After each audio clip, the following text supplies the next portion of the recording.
Hello, good evening.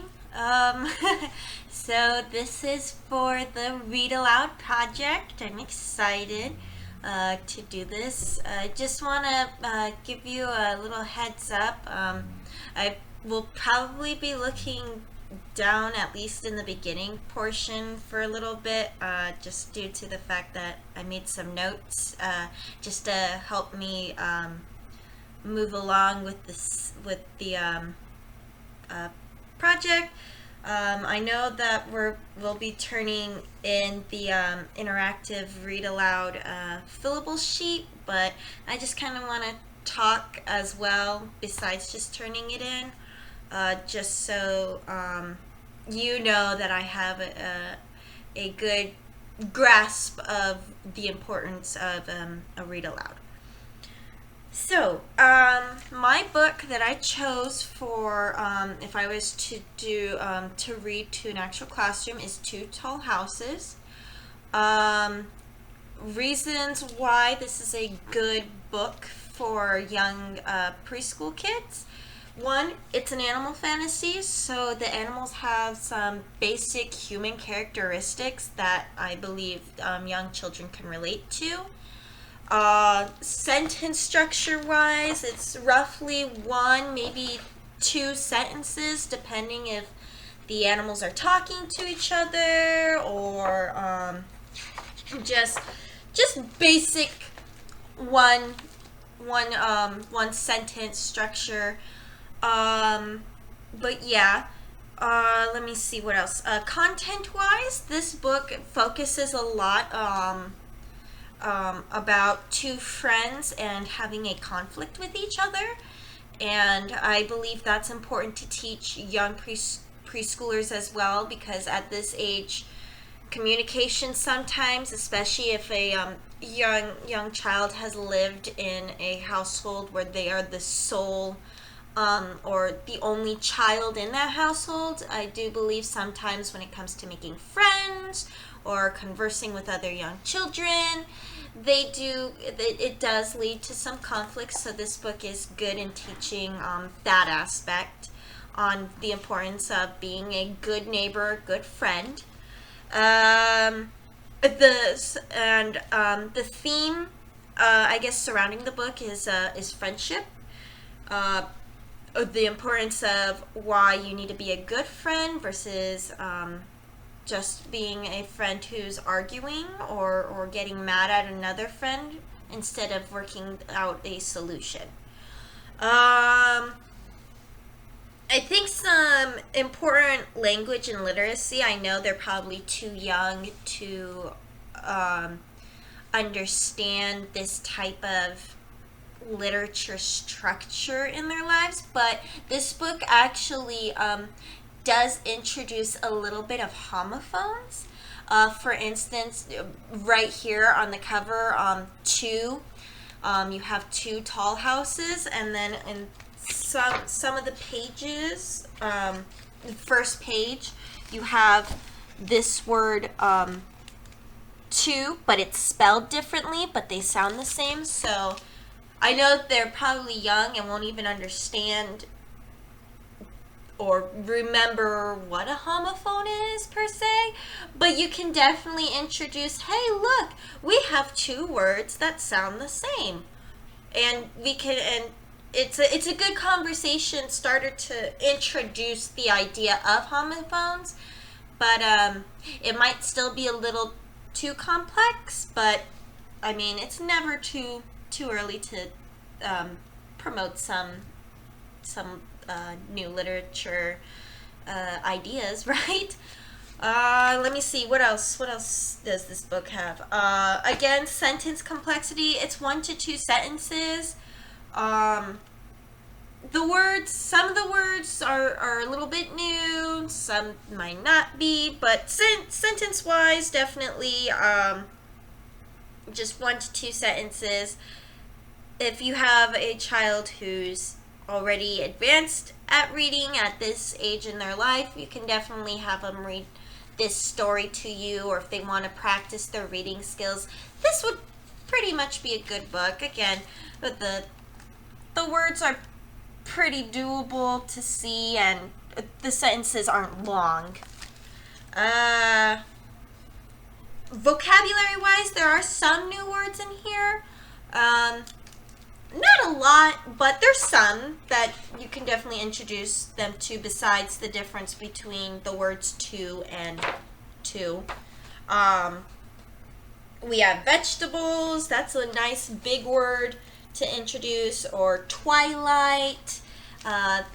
You can definitely teach them what twilight means. Is it another way of saying evening, or what is twilight? So that's a good one. There's other words in here as well, but we can obviously discuss that later in the video. That's words. Illustrations. There's a lot of pictures in here. It's a picture book. It's great. The pictures definitely capture what the sentences are saying as you're reading.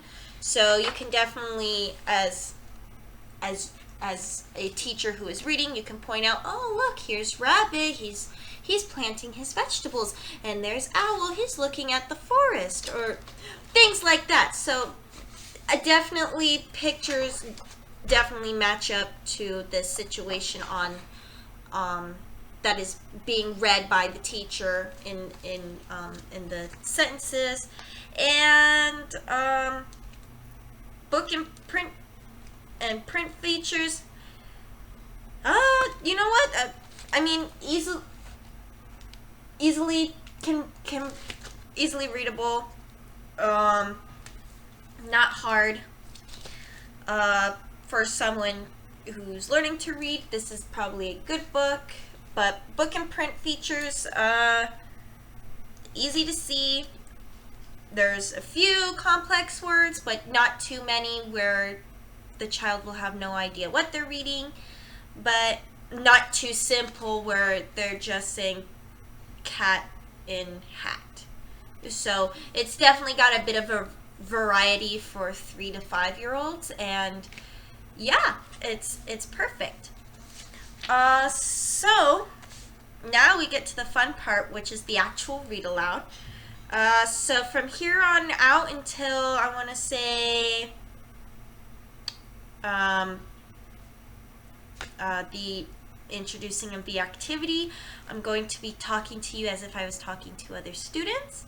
Although maybe instead of discussion of text, as if I was having a discussion with students, I'm probably just going to tell you what I would introduce in a discussion of the reading. But definitely the opening and the questioning, I will from here on out be talking to you as if you are my students. I do want to apologize about the lighting in advance. I'm gonna do my best to show you the pictures as best as possible. So I might just be panning the book like this. Other than that, let's get started. So today we are going to be reading Two Tall Houses. See, look. Now I want you guys to point out, what are some things that you like about the book? Just from looking at it, what do you think? What's interesting, huh? What do you like? What do you like? Do you like rabbit? Look, I see a rabbit. I see an owl. I see some houses up here. What do you think? Cool. Well, now before we begin, I just want to point out some different features about our book. So, our book, this part where the title is, this is called the front cover, okay? Every book has a front cover and a back cover. This is to protect our books when we are reading, okay? And our books are always held together by their spine. Did you know us humans have a spine? Our backs have a spine.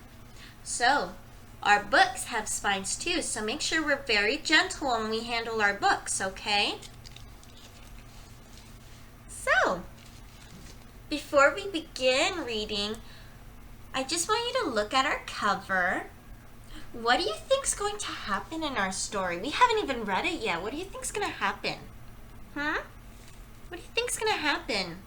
Just by looking at our characters, Rabbit and Owl, what do you think?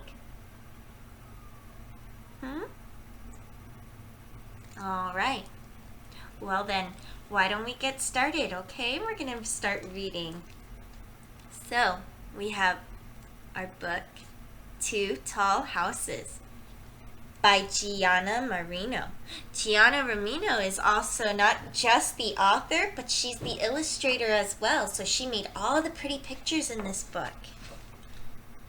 Let's see. Rabbit and Owl lived in two small houses on top of a hill.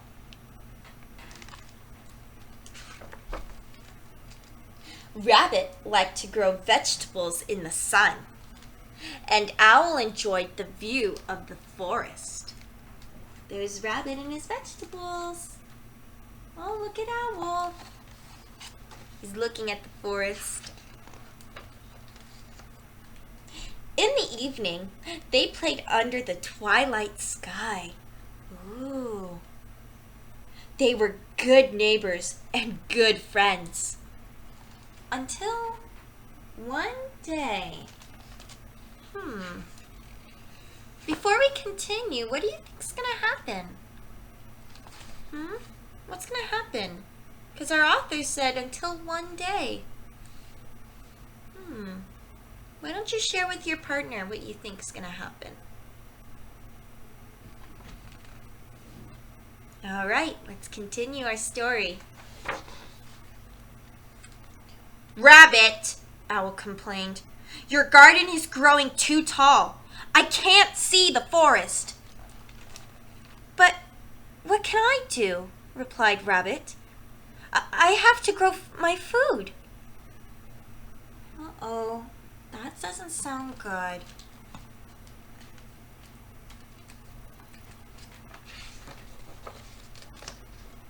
So, Owl began to build his house taller.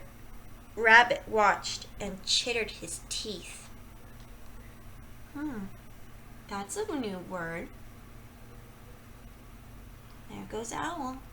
Look at Rabbit.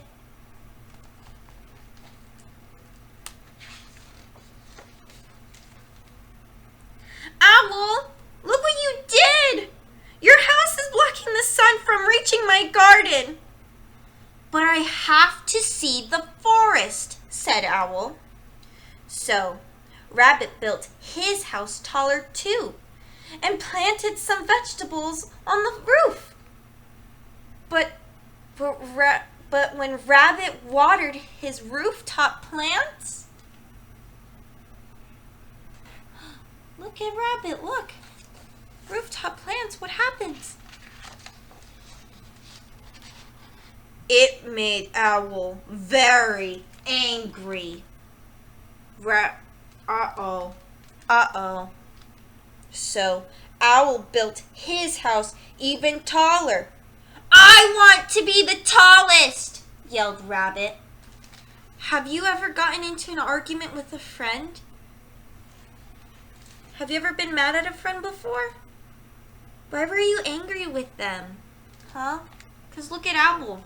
He's very angry. Look what Rabbit did. He poured water on him. Have you ever been angry at your friend before? Do you think Rabbit meant to make Owl angry? I mean, after all, he was just trying to water his vegetables, and his vegetables are on the rooftop. Because look, Rabbit's vegetables don't have sunlight. So do you think Rabbit really meant to make Owl angry? Why don't you share with your partner what you think?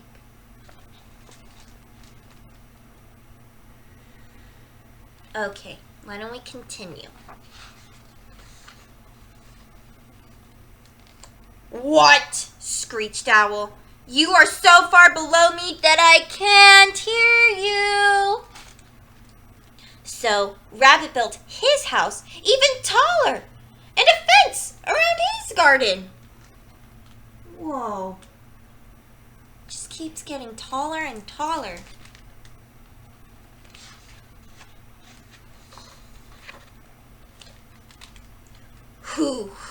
Who do you think you are?" screeched Owl.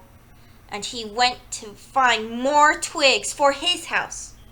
And Rabbit went to fetch more soil for his house.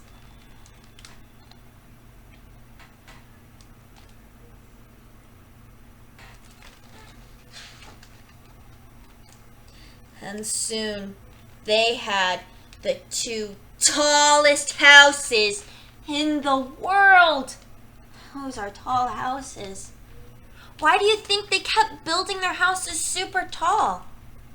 If Rabbit was building his house taller, Owl started building his house taller. Why do you think that is? Huh?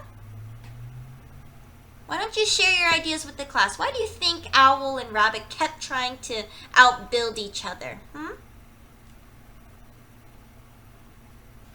All right, why don't we continue? Or actually, before we continue, I almost forgot. What do you think's gonna happen to the houses? I mean, look, they're the two tallest houses in the world. But if you notice, I think Owl and Rabbit are looking a little nervous.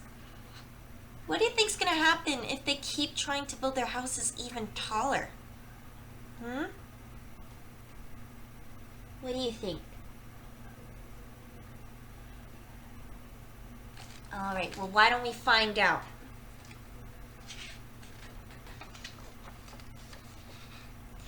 Owl! I can't carry water up my ladder, cried Rabbit. And I can't see the forest, said Owl. Uh-oh. That doesn't look good. Way up high, the wind roared and bellowed. Whoosh! Creak! Uh-oh. And blew the two tall houses into the air. Crack! Whoosh! Hold on, Rabbit! Cried Owl. Where's Rabbit? Oh, there he is. I think he's holding on by his ladder that's falling apart. That's not good.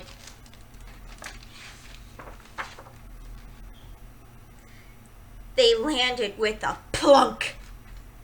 All I have left is a pile of dirt, moaned Rabbit. My house is a bunch of broken twigs, sighed Owl. Alone, they had nothing.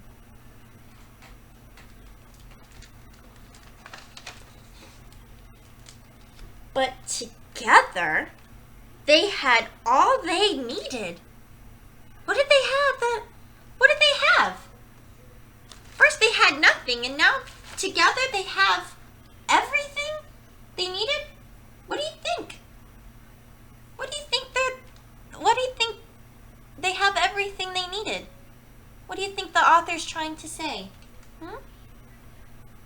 What is it that they have together? Let's see. So, but together they had all they needed to build one small house. The end. That was so fun. Now I want to ask, have you and your friends ever built something together like Rabbit and Owl? Because at the end of the story, even though all they had was twigs and soil, look what they built. They built a small house together that they now live in. Have you and your friends ever did something like that? Have you ever used the blocks or Legos to build something? What did you build?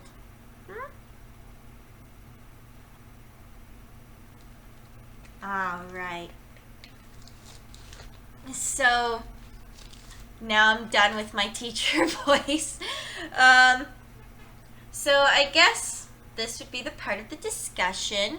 So it's gonna be a little strange because obviously I'm not talking to a group of students, but some things that I would discuss after the story is I definitely would like to point out the different twos.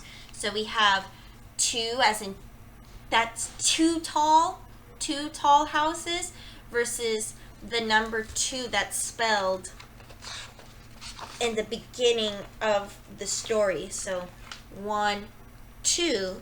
2 is spelled T-W-O, while this 2 is spelled T-O-O. So I would definitely like to introduce the homophones, sort of, although it might be a little bit much for their age. It might be too complicated, especially for those who might who might be learning how to speak English. This might be a little complicated, but I think it'd be great to introduce the idea. So that's kind of something I would like to I guess showcase.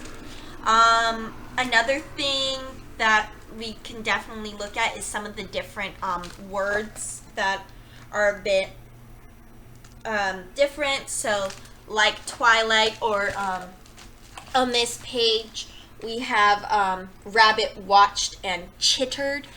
We can definitely have the students, I don't know if I asked it during the read aloud, but we can definitely ask the students, what does chittered mean? What does it mean that rabbit chittered his teeth?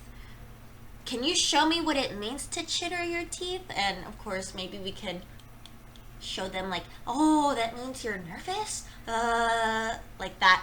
Just something like that. Or we can also introduce like the words, where was it? Bellowed. Like, what does bellowed mean? Look at the pictures. What does the picture show you? What does it mean that the wind roared and bellowed? It's some more complex words.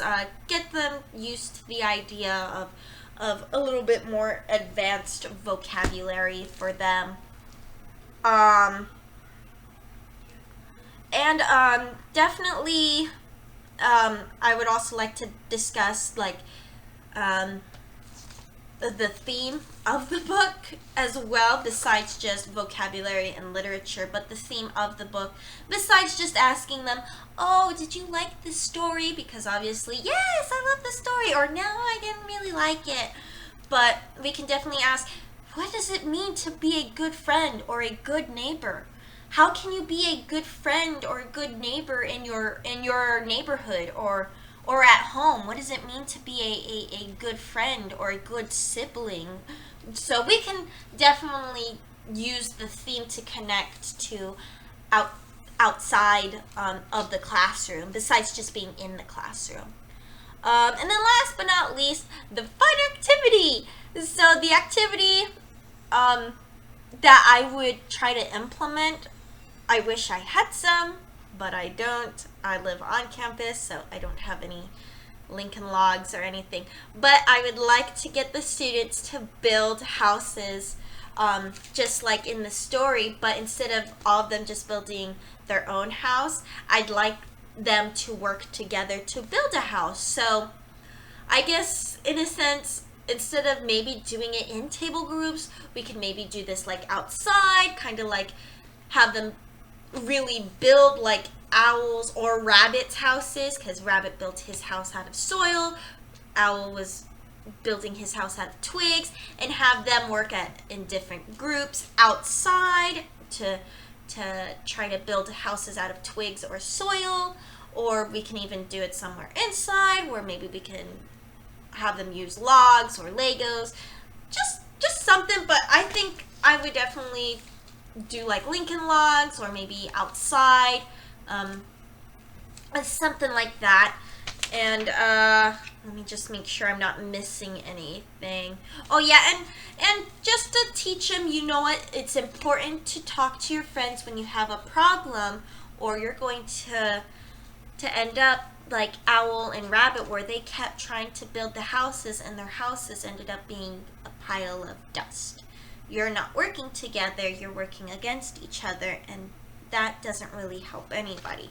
So it's better to have them talk to each other than fighting. So that is the read aloud. I know this video is kind of long. Obviously, if you don't want to watch the whole video, I have this. I'll make sure to post it. But I would appreciate if you watch the whole video. So maybe you don't have to read this, but obviously, as my teacher, you probably do. But, sorry, phone was on. Forgot about it. And, but yeah, this is fun. I enjoyed this, read aloud. And yeah, and, hopefully the link works. I'll make sure to test it. If it doesn't, I'm sorry, but it should. Other than that, thank you for watching this whole video. I know it's really long. So sorry. I wish I could edit a lot of stuff, but I don't have that type of technology, and I better stop talking. Other than that, again, thank you, and good night.